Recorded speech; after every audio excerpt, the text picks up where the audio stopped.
And now it's time for the thrilling not conclusion of Let's Play Mega Man VII. Welcome back, Mississippi Dukes, and in the last episode, we finished off Springman and got the proto-shield from Shademan's castle.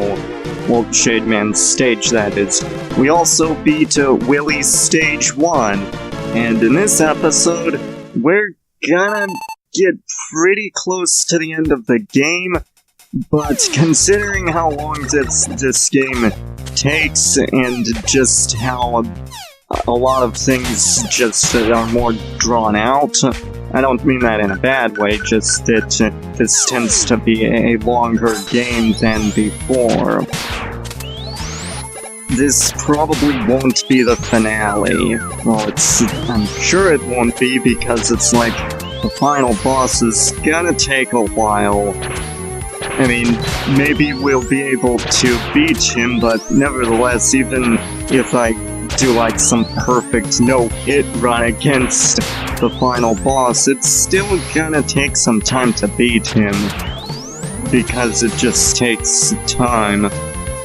And also, if there's the credit sequence, which is gonna be a while, and the boss rush, which, you know, I'll probably be able to get the boss rushes in, but I'm not sure what else. And we're actually facing off against a base in this stage, Super Base actually, and apparently his good point is that he's emulous. Ah, my wait is over. This time the mighty Mega Man shall fall. Treble, attack! And emulous basically means, for those of y'all who aren't familiar, it basically means that he is striving to excel or to equal someone else. And yeah, I can see how that's a good point, because it's typically used to mean like ambitious or competitive, but that's basically at the core of its meaning. And the Super Adapter actually does the most damage, even though his weakness is the Thunderbolt. He may value strength, but Forte's forte is getting beaten by me. He's easy. Why? Why can't I destroy him? It's because you don't know how to do things properly. And one thing that I feel I should mention about that room is that it actually has a sort of a low gravity gimmick during the fight.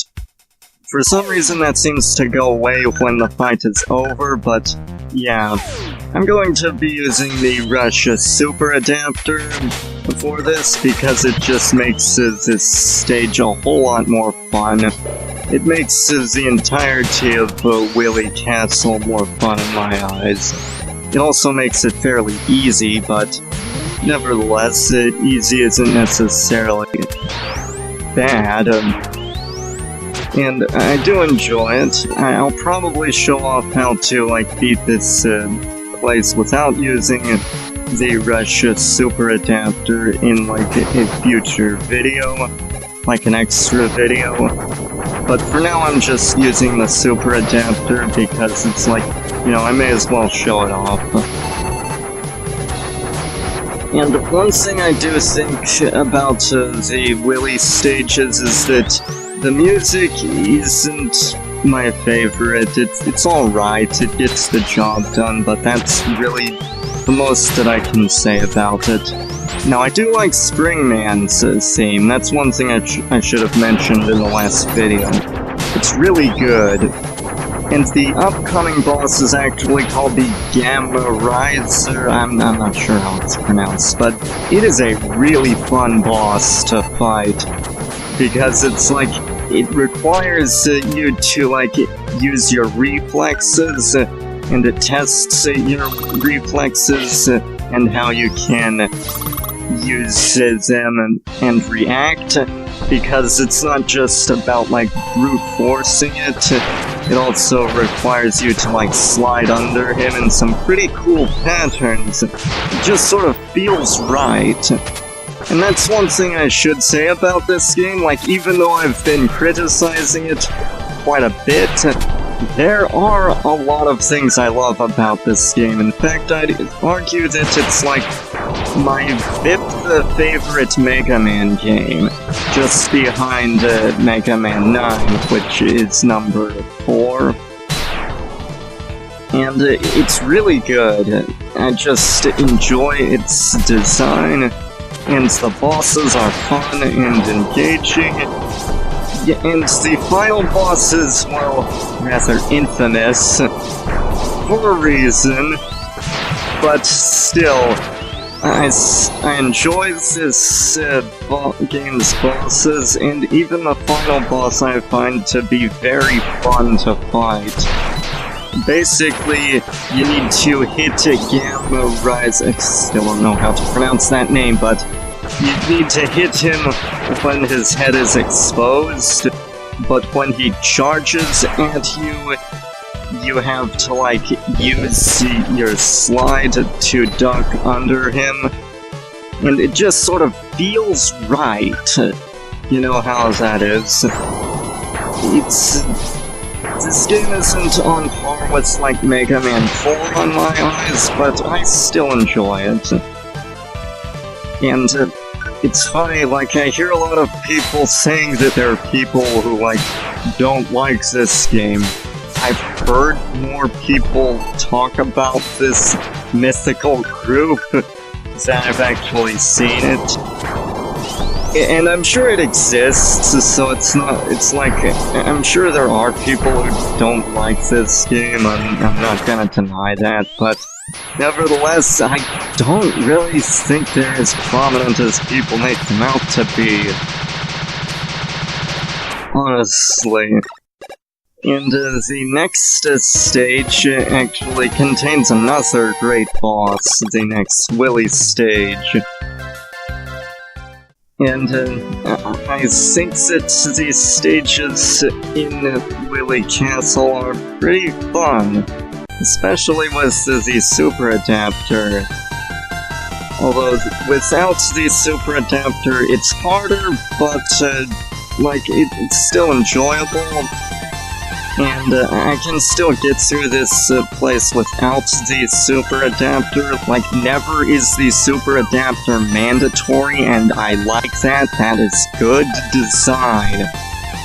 Because it's like the original Mega Man game, that required the magnet beam, and it didn't force you to collect it. That is not good design. It's not the worst example in the series, oh believe me, there are worse examples. Not in the classic series, but definitely in the X series. But we'll get to that at some future date. Currently I am focused on getting the classic series out of the way. And something about these stages just flow perfectly naturally. You know how it is, it just sort of flows right, and it makes good use of your abilities, and there is some nice hazards, and a lot of spikes. Yeah, for some reason a lot of people say that, like, Mega Man 4 uses a lot of spikes, and it's like, yeah, that's true, but so? Like, I don't see how spikes automatically make a difficult game. It's actually pretty easy, Mega Man 4. Like, just adding a bunch of spikes doesn't automatically equal difficulty. But I digress. This is not Mega Man 4. It's a game that I enjoy a little less than Mega Man 4, but nevertheless is still an excellent game. Wow, we're only up to like 9 minutes. I think we will be able to get the boss rush in that case. And plus, like, even though the boss rush is longer than it was in previous games, or at least it feels like it, I mean, I am speeding it up after all, that's why it's called a speed montage. If I have to speed it up more than usual. I'm Dr. Wowie! If I have to speed it up more than usual, then so be it. It's no big deal, since it's not that long. Well, I mean, I may have to, like, speed it up more than usual, but the song that I have picked out for it is awesome, by the way. It's my favorite remix of Metalman's stage back in Mega Man 2. I mean, I figured since Mega Man VII has a lot of callbacks to previous games, I may as well include one in this for the speed montage.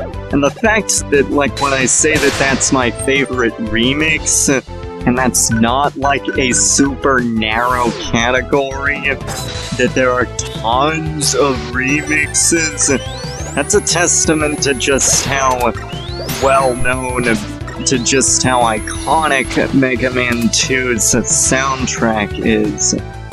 It really is incredible, I must say. But yeah, I just love its music. That is easily one of the best soundtracks in the series. As I've just demonstrated, use the the danger rap to, like, you want to spam it on that boss and it goes down ridiculously easy. Of course, you couldn't do that in Burstman's stage because, well, that required his weapon in order to do that. But since this is not Burstman, it's alright. Time Paradox! So now it's time to show off the other route in this stage. And, yeah, there are not a lot of alternate routes in this game. Like, most of them are pretty short. And, there are very few. Most are not that long. It's a lot less than the alternate routes in Mega Man 6, because in Mega Man 6, oh boy, there were a ton. It was an editing nightmare. And I just died. So that's swell, ain't it? But yeah, it's the disappearing blocks of doom! Oh boy, you know how much I love the disappearing blocks of doom. Yeah, Mega Man 6 was just an editing nightmare. This game, not so much. Maybe I'll be eating my words when we get to the extra video, but whatever. And so, this stage is pretty much over. Now we've just got the boss left. And the boss is called HannyaNED²? How do they come up with these bizarre names? It's spelled like capital H, like Hanya, as if it's like a name, and then no space, N-E-D, all in caps, squared, like it's an exponent or something. It's like, who comes up with this crap? But this boss is actually very easy. It's weak to the slash claw. Go figure, it seems a lot of bosses are weak to the slash claw. But you can just hop on its platforms and get some extra hits in. And you can drain its health really quickly, although it is fairly tricky when you first fight it. I'm not gonna deny that. However, with that out of the way, we're now ready to tackle the final stage in Willy Castle. I don't think we'll be able to take on the final boss in this video, but can't do everything, I suppose. This game is just kind of longer than most others. However, we are gonna get through the boss rush. And get ready for some epic music. So this stage actually has a lot of extra things you can collect. I don't know why I'm collecting this, I guess I'm just a collectomaniac. The music, by the way, is freaking awesome. I mean, I've said it before, but, like, I don't think any other remix comes close to this, but, well, hit it!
remixes have helped me appreciate the amazingness that is Mega Man 2's soundtrack. And well, I guess I'll just get these here energy pellet things. But other than that, that's all for this episode, folks. Join me next time for the finale of Let's Play Mega Man VII, where we'll defeat the final boss and reach the end of the game. I'll have a few jokes to crack. This is the Mississippi King signing out. See y'all then.